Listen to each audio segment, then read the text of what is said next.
next steps in order for you to complete the application process. And we also will have academic advising to talk to you about registration. And we have Arturo Brooks here to answer any questions about the COVID-19 self-certification. Let me just share my screen. And before I continue, we do have the Q&A function available for you in the bottom, and that's where our team will answer any questions that you might have.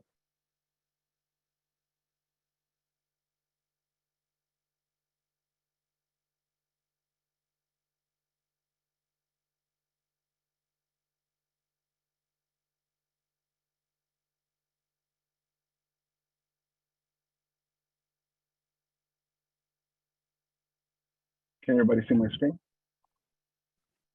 Yes. All right, thank you. All right, let's begin.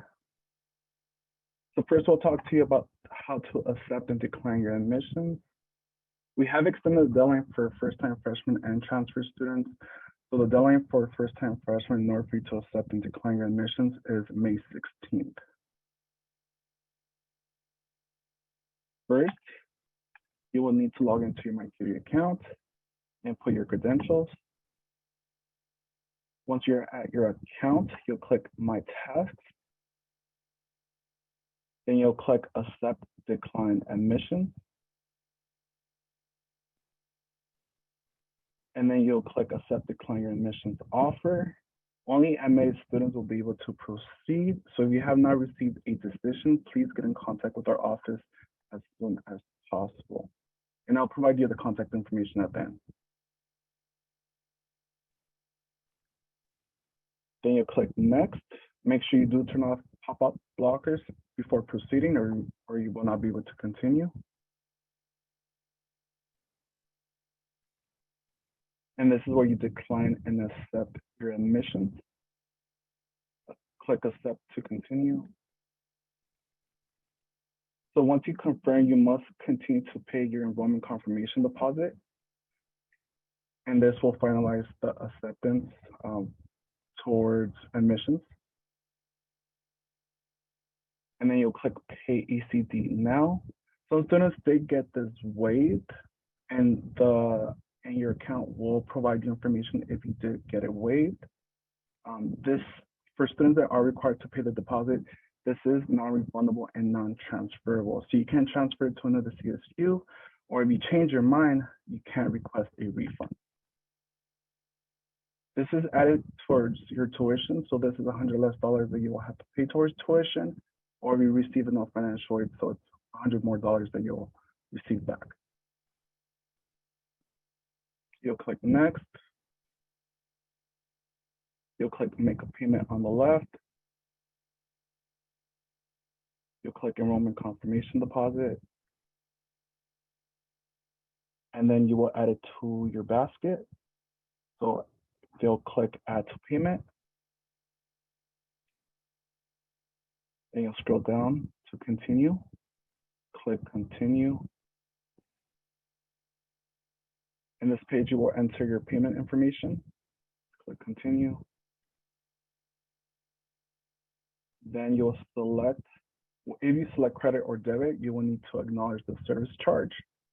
Then you'll click Continue. Then you'll enter your email address, and this is how you will receive a receipt. Then click, and then you will also add in your payment details. And then you will, and this will finalize the enrollment confirmation deposit payment. So you have successfully accepted your offer of admission.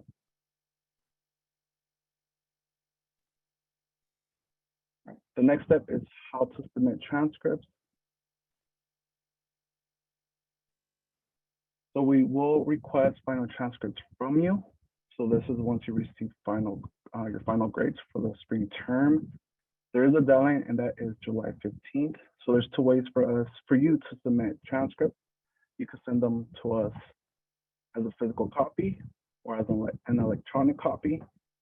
If you do submit it as a physical transcript, in order for them to be official, they have to be within a sealed envelope.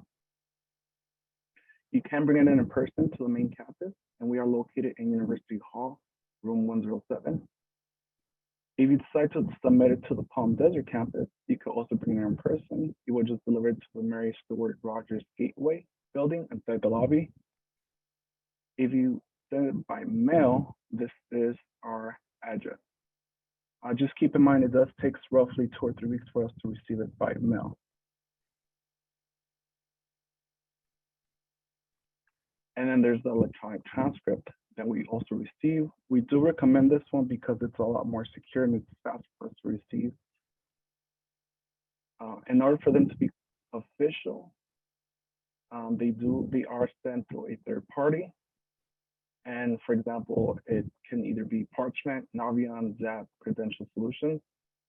If it does ask for an email address, this will be our email address, admissions@csusb.edu. Please make sure you have received final grades before you submit your transcript.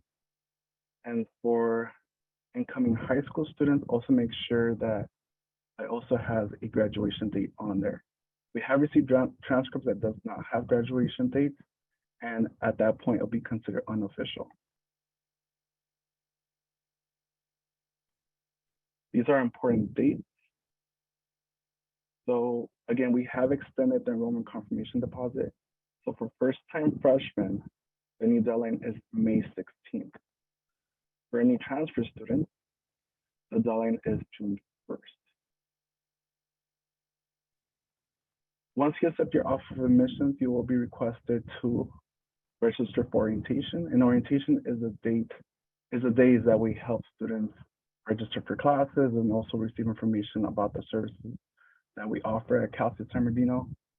It is mandatory, so make sure you do register for orientation. And the deadline to register is June 15th. And as I mentioned, there is a deadline for you to submit final transcripts and also any supporting documentation. And the deadline is July 15th. I also want to go over change of major.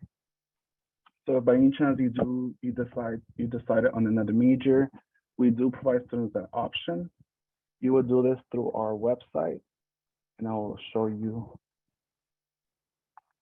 where to do so. So this is our website, CSUSB.edu. So where you will start is by clicking these 3 lines. Then you'll click admissions. You'll click admissions forms. And then you'll click change of major for new students, then change of major form. It will take you here. It will provide your personal information, the major that you're interested in. If you do select an impacted major, in order for us to change it to that major, you do have to meet the admissions criteria for that impacted major. So we will have an evaluator review your transcripts and application to make sure you are eligible. If not, then your major will stay as it is. Again, if you are changing it into an impacted major. Nursing is the only major they can change at this point before you enroll in classes. We do not give students that option after you started your classes at the university. Please give us 2 weeks for us to process your transcripts. This request, I'm sorry.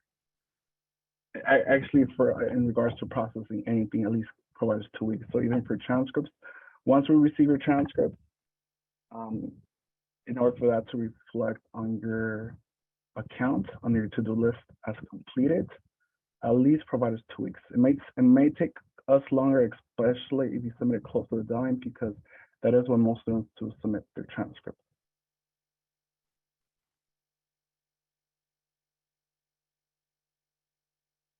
If you have any questions, you can contact us by email, or you can also contact our office. And you can also stay up to date of any updated information by connecting through our social media accounts. And that's also where we provide information about the university. So this concludes my part of the presentation. Now we will have academic advising speak to you about registration. Sure. Thank you, Sal. Well, I don't have a PowerPoint. My goal is just to kind of speak with you guys through what the process is going to be. So first of all, welcome. We are super excited about the idea of you all starting at CSUSB in the fall. Orientation for our first year students is in June. So we have a couple of weeks until you guys start to come and see us, and we're looking forward to it. So what happens in the, I'm going to say, advising / registration world for you prior to June? So the first thing that is going to happen is what we call pack enrollment. And so my good friend and colleague who is here too, Ian, he is the pack enrollment guy. So pack enrollment is going to start. Do you want to give us the date you're going to start doing that? Yeah, absolutely. I can do the overview as well too. Thank you, Ellie. So pack enrollment is our fancy term to describe our block enrollment for the incoming first-time freshmen, first-year students. And we're actually going to begin pack enrollment on May 17th, so the day after the confirmation deposit deadline was extended to. What we're going to do is we're going to actually enroll all the incoming first-year students into a combination of English, math, major when applicable, and general education courses. So the university, knowing what your major is and that you're a first-year student, will enroll you into a schedule that you can have ready to go by orientation. And I know I saw earlier in the Q&A, there was a question about when can I register for classes. So technically, the university will register you for those classes after you've paid your deposit. Now, after attending orientation, which you will also need to register for, you will then have your orientation hold removed. Then you are actually free to make any adjustments provided you don't have any other registration holds on your account. So if the class is too early or you just don't want to take XYZ class, you're encouraged and empowered to make any changements you want. We just know that this was a schedule that we know would be good and would meet graduation requirements, but you still are in charge of what you're going to take for fall. Thank you, Ian. And just another, I just want to make sure we clearly say this to you guys. Sal just went over how to change your major if you want to change it. That is awesome. But as Ian said, this will start on May 17th. The major that is on file, I'm going to say as of right this moment, is the major we are going with. As you can imagine, this is a process that we run for a couple thousand students. And so things like, I changed my major yesterday, don't you guys have that? No, we unfortunately will not have it yet. When you do it for this large of a group, there are some deadlines in which we have to say, this is the major on file, this is the major we're going with. As Ian said, you guys are empowered when you come to orientation to change your schedule. And so that is not a problem. We have lab time, computer lab time set aside to make that happen. But please know, if you applied as history, but you're thinking about going sociology, there's a potential that your schedule will need to look a little bit different. The other reminder is there are no schedule preferences. So I don't know if anybody, as they heard Ian talking, were thinking like, Ian, I work Tuesday, Thursday, can't do Tuesday, Thursday. Again, that is not something we can accommodate for during the process, but certainly something that we can help you with in the computer labs. For those of you who have done some community college coursework, who took AP exams, IB exams, any exam or class that you have taken that you need to send an alternate form of transcript or test results to us that will give you college credit, that's another really important reminder that when we go through the process of pack enrollment starting the 17th, those things may not be accounted for. And there's a couple of reasons, but one of the biggest ones is we may not have that coursework entered yet. So it's really, really important that you guys are also on top of that as the student, and as advisors, we will absolutely help you through that process. If you're wondering, I took AP, what kind of college credit am I going to get? If somebody doesn't mind, if they haven't already, if they could throw out there the link to our Office of the Registrar website. On their website, there is a section that shows the credit you receive based on the score and the exam you took for AP and IB. So that could help you out. So even after orientation, and I'm going to say this again before I finish my part, even after orientation, we're going to tell you, keep checking that schedule to make sure that a community college course or AP or IB didn't get entered for you. So that's what's going to happen before orientation. Then we're going to get to orientation. And orientation is meant for several reasons. One, we want you to come to campus again if you've already been here. If you haven't, we want you to come to campus and start to see the beautiful space that we all get to work in every day and where you're going to spend your next couple of years. We, as advising, we will do some general overviews with you all. Here's what we know. There's a lot of things we can tell you. A lot of things we can tell you. Every year, we struggle to figure out, okay, are we telling too much? Are we not telling enough? So here's what I'll say. Everything we share with you at orientation, we feel are the things you need to know as you start. Are they going to be the things that you need to know for the next 4 years? No. But they will be the things that we think you need to know as you begin your journey. One of the things that everybody is most anxious to start with when they come to orientation is the classes. So we are at the beginning of the day, so your anxiety will go away pretty quickly, hopefully, because we'll do some welcome from our president, from different important people that you're going to want to hear from, and then we'll launch into advising. So we will start in the bigger conference room, and I am very excited because I don't know if all of you know, but we have a brand new student union, and it is beautiful, and it has a bowling alley. It has the Habit for anybody who really loves the Habit, that has a lot of really amazing things, and we are holding orientation in our new conference center there. So we will start there. We will then ultimately go into computer labs. The group of students you'll be placed within those labs are based on your major primarily. The goal in the computer labs is a couple of things. Yes, it is, here's your space to change your schedule if you'd like to. You can change your schedule after the fact too. But this is the space and time immediately that you have advisors present with you. We're going to show you what we call the pause report. So PAWS, so pause. The pause report is a very important tool. As advisors, we use that to guide you. As a university, we actually use that to graduate you. So in a couple of years, when we go to post your degree and you can go out in the world and say, I have a bachelor's degree, we use the pause report for that. So we're going to start the process of teaching you about it. Notice I said start. We're not hoping you become an expert on pause at orientation, but we want to introduce you to it. The other reason we want to introduce you to it is because the classes we pack and roll you in, we want you to pull up a pause so you can see, here's why we put you in math. And here's why we put you in the English. Here's why we put you in the major course, if there is an applicable major course, like Ian said.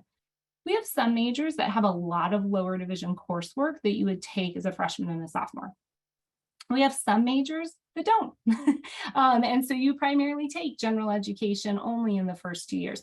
So it's very dependent on major. So when we're in the lab, we want to show you what the pause is. We want to show you why we put you in the classes we did. So part of that is based on pause.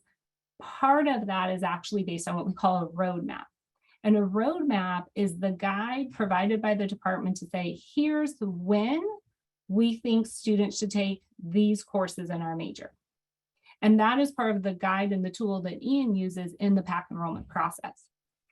This is important because you need to understand, but it's also really important because we have some majors, and I'm just going to kind of point to the sciences for the most part, that are very sequential.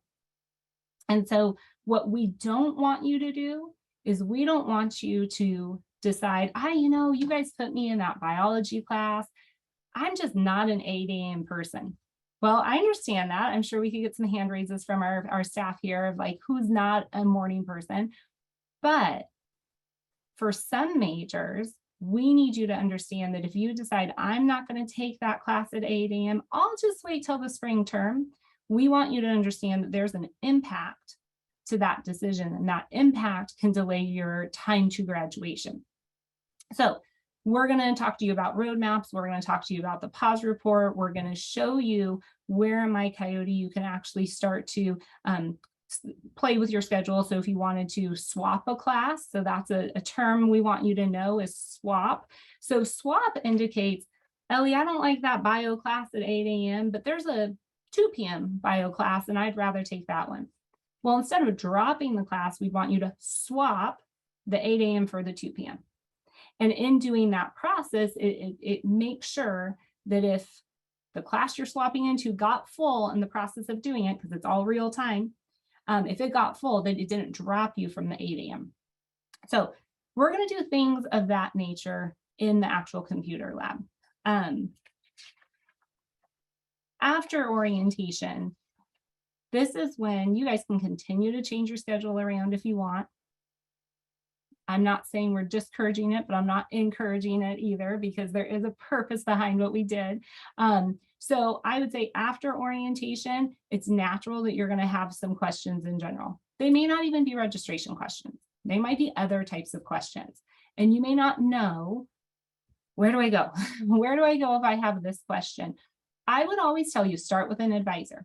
We are not all knowing, but we do have very good insight as to where you go for certain things. We're happy to refer you. We're happy to guide you in getting that answer, and sometimes take an integral part in getting an answer for you. So after orientation, you will certainly be allowed to make an appointment with an advisor. The other group of people you can make an appointment with is what we call peer advisors. So we have a lot of students at Cal State. Unfortunately, our calendars advisors get full, right? So we need additional help, and that additional help can come from our peers. Peer advisors are trained to advise you, help you understand your PAWS report, help you do all the things that you need to do, all the things that I can help you with. So they are well trained in that way. Here's another great reason to go to a peer advisor. I'm not going to say how long ago I graduated from college, right? But it was a while ago. And I didn't go to school at Cal State San Bernardino. I went somewhere else. So between time and the fact I didn't necessarily go here, there are some questions that are just better suited for a peer advisor. So things like, what should I expect on the first day? I can tell you what I think you should expect, but I think that's better coming from a peer because they're living it, right? They've been doing that the last couple of years. So you can make an appointment with what we would refer to as a staff advisor, which is myself. You can make an appointment with a peer advisor. You can do both. If you meet with a peer advisor and you're like, that was super awesome, I've got some follow-up questions and I want to ask a staff advisor about that. That's fine too. Advising in academic services is your advising center for your first year. So we're in University Hall, room 380. So you'll become very familiar with University Hall. You are welcome to call our office or whatnot to make appointments, but we will also give you that information at orientation. So it's okay if you're not writing it down now. We will give you all that information at orientation. Just going through my list of things I wanted to make sure to share with you guys. Ian, is there anything I'm not thinking about either with, DSP? Do you want me to cover that? So you should have received an email from the English department requesting you to complete what is called a DSP, or directed self-placement.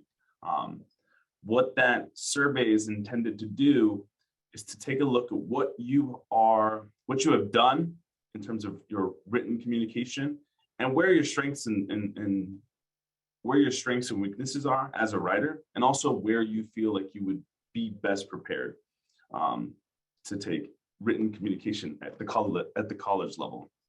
Now, the DSP is not required, but it is strongly recommended by our English department. So if you have completed the DSP, you'll be enrolled in the course that you selected when you took it. If you didn't take the DSP, no worries. We're still going to enroll you in the English course based on your English category. Every student is assigned a math and English category, and it's based on what you've done in high school and at the college level if you took any college coursework or AP tests. So no worries, everyone will be placed somewhere that either the university believes is best for you or where you placed yourself in taking the DSP. Thank you, that was perfect. Regarding math, just so you all understand math on our campus for general education, if you were to look at our academic catalog and go to the section about GE, so you're going to hear GE a lot, general education, we abbreviate and use the abbreviation of GE when we speak about it. So math, if you look at our GE options, there is a lot of math. There is so much math, partially because for the vast majority of the math options, we offer a stretch version and we offer a one-term version. So that alludes to what Ian was talking about with the different placements and how we decide which math or English we will place you in. So if your placement says that you should be in a stretch math class, that just simply means that you're going to take math in the fall and you're going to take it in the spring. If it indicates otherwise, then you might just be in the course that is just the one term. Now, technically, to meet general education, you could choose any of those different math options that we have to meet GE.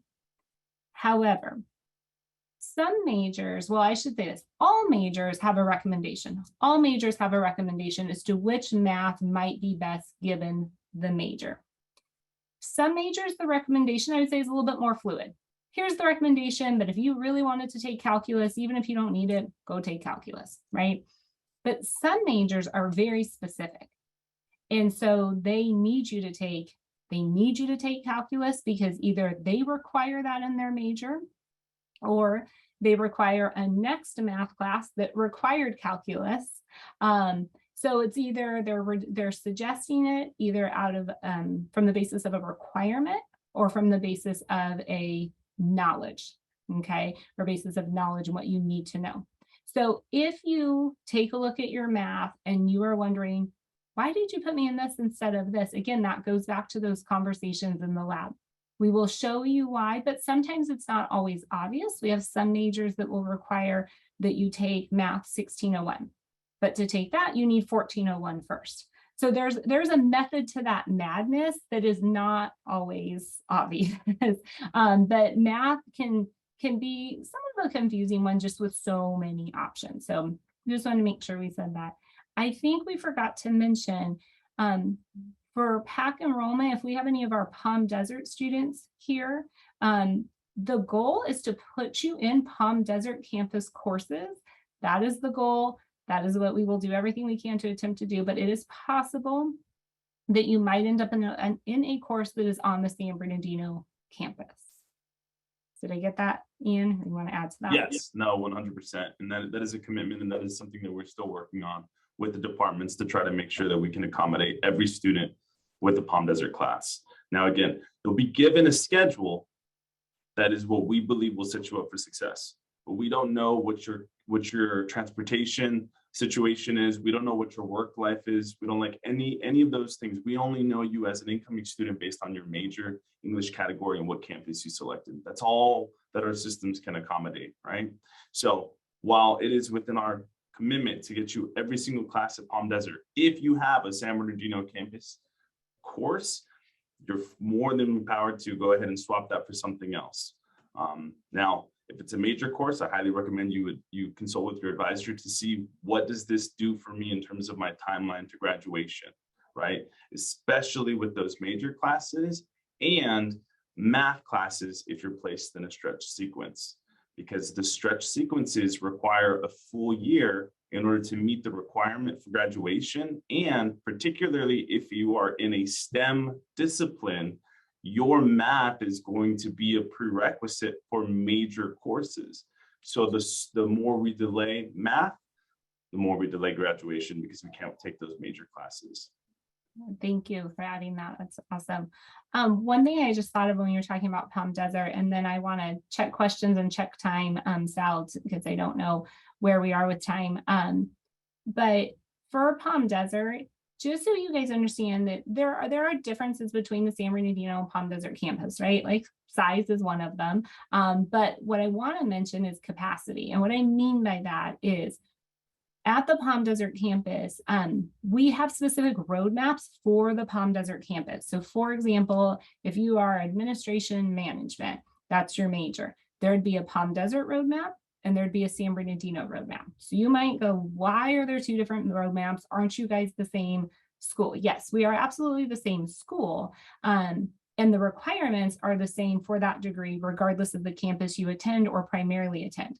The difference is Palm Desert doesn't have as much capacity to offer as many sections and all the classes all the time. So that is why we have a specific Palm Desert roadmap. So if you are a Palm Desert student, you're like, you guys, I really can't go to San Bernardino, like I can only go to Palm Desert, then it is really important that you keep in the back of your mind, you need to follow that roadmap.